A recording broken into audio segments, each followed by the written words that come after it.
Seth Wyall aboard with us this morning. And Seth told me what the topic is. We're going back to the another part of the gallbladder issue. And Seth, you go ahead and tell them what it is. All right. Good morning, Trinidad and Tobago, and all of our regional viewers and those that viewing internationally as well. So this morning topic is choledocolithiasis. Choledocolithiasis. Choledocolithiasis. Choledocolithiasis. All right, nice. Yes, so it falls within the same category of dealing with stones in the gallbladder, or the organs and the pathways associated with the gallbladder. Because, a couple of weeks ago we started with choledocolithiasis, which is the stones that develop inside the gallbladder, and then we have cholecystitis, which has to do with the stones when it starts to block the cystic duct, which is where the bile from the gallbladder exits the gallbladder. And then we go in with choledocolithiasis, which is where the stone now is lodged in the common bile duct. So, of course, I'm going to share the screen here and then show us the actual image that we have been using the past couple of weeks here.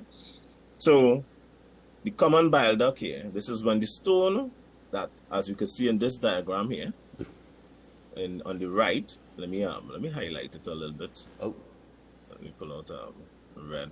So the stones here, when they are lodged not in this area, because this would be cholecystitis, when it's lodged here, right, which is the common bile duct that we see in there.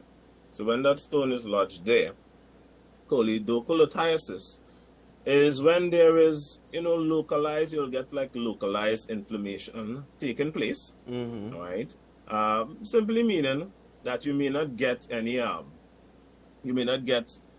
any major inflammation, because when you go into cholangitis would be the one dealing with when you get major inflammation. So you get common bile duct obstruction, so you just have some obstruction there in the bile duct, all right?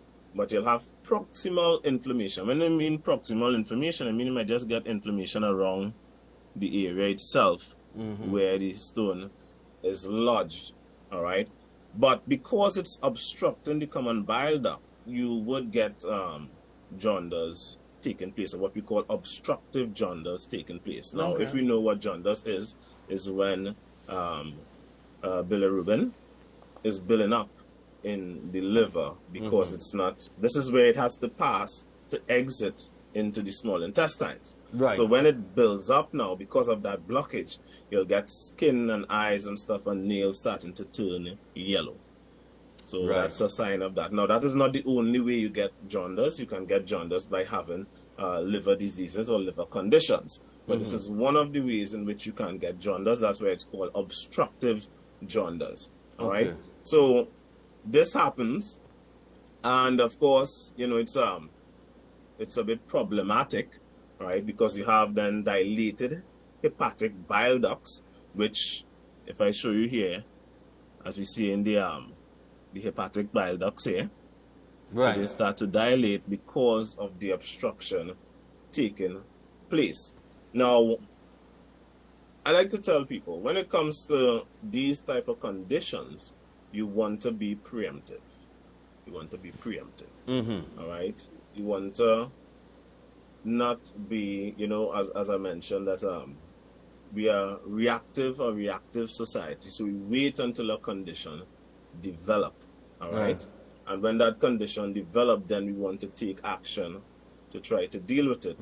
Which in many cases, these kind of issues, you have to go and do some sort of medical procedure to extract.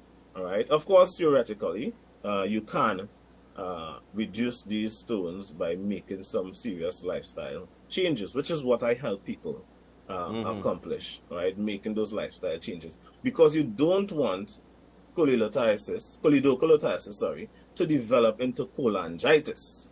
Cholangitis now is when, because of the blockage is so severe that you get irritation and inflammation throughout the whole system. So everything here now becomes inflamed. this can even lead to death.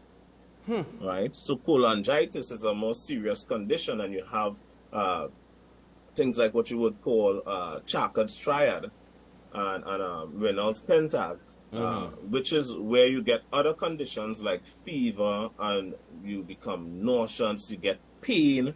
So those, that's what they call it, triad, Charcot's triad. But then when you have Reynolds pentag is where you have now you could get even hallucinations, right? And so these conditions can lead to severe pain, discomfort, and even death. Okay. Right? Pain, discomfort, and even death. Now, we have gone through so much regarding the gallbladder, and some might say, well, you know, what actually causes these stones to develop in the first place? But that's what I'm interested in. That's what I'm interested in finding. Right. So the majority of stones in the gallbladder is caused from cholesterol. Right? The majority, 75 to 90% of the stones that develop in the gallbladder. Probably next week we'll look at other the other, but between 25 to 10%. But we've said, because it have pigmented stones. But if I'm not mistaken, you've said that cholesterol is not a bad thing. Correct. Correct. Right. So usually people would assume, okay, because 75 to 90% are due to cholesterol, it means we have to reduce our cholesterol consumption or dietary cholesterol consumption. That would be making a wrong decision.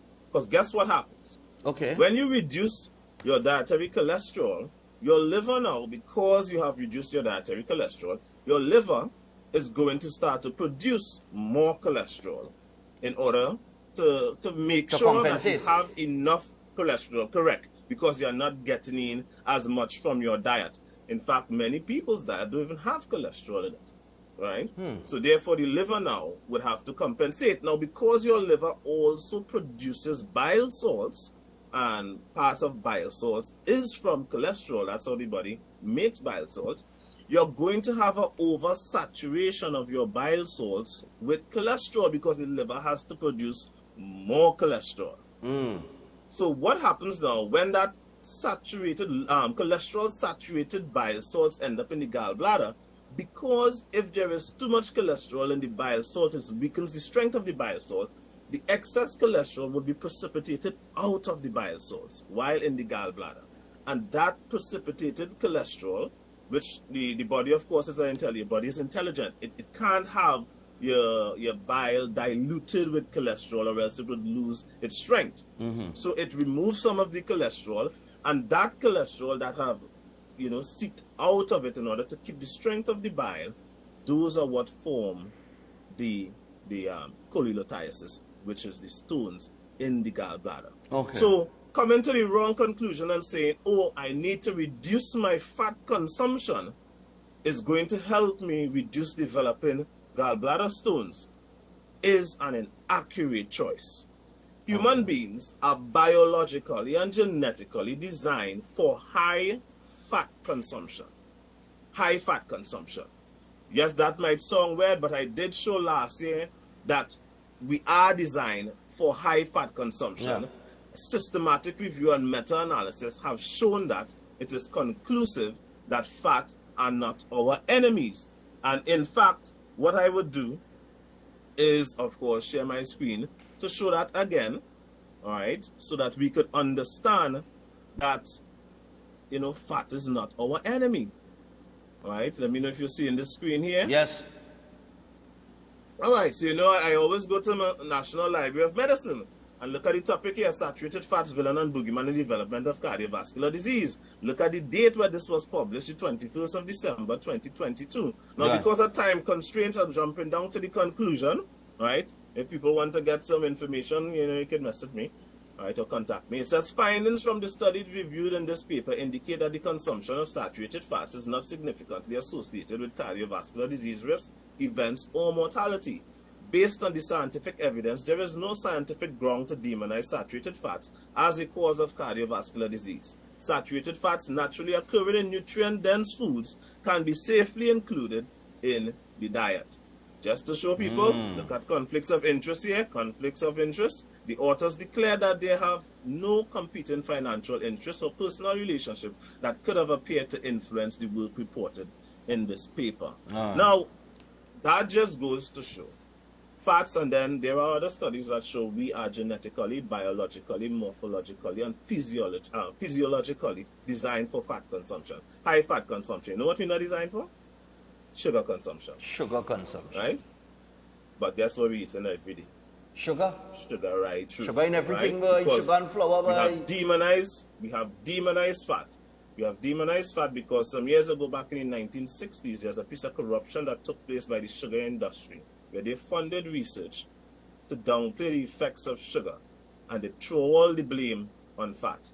All right, of course, they put laws in place now to prevent that from happening again. But that is why people have such a bad stigma towards fat.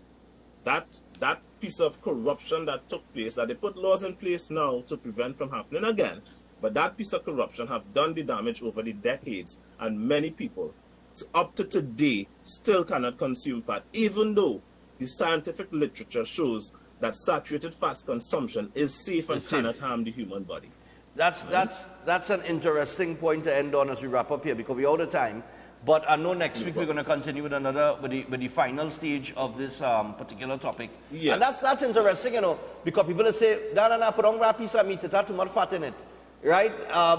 You breaks it from eating the fat in the meat, but you will drink 10 sodas. When I say sodas, you know what I mean? Soft drinks then. Soft drink. You will put condensed milk or sugar in your tea or your coffee. You know, sugar, you know, you will use sugar, and sugar, it's there. Diabetes is either number one or number two in the world. Why do you think we're suffering from high blood sugar levels? If it was something that we're supposed to be consuming, why are we diabetic? Diabetic, that's right. So Seth, thanks a lot, my brother. Exactly. And people, you can give him a call to get more information on 761-1952. That is 761-1952. All right, Seth. Yeah, man, next week. All right, thanks for having me. Interesting. Yeah.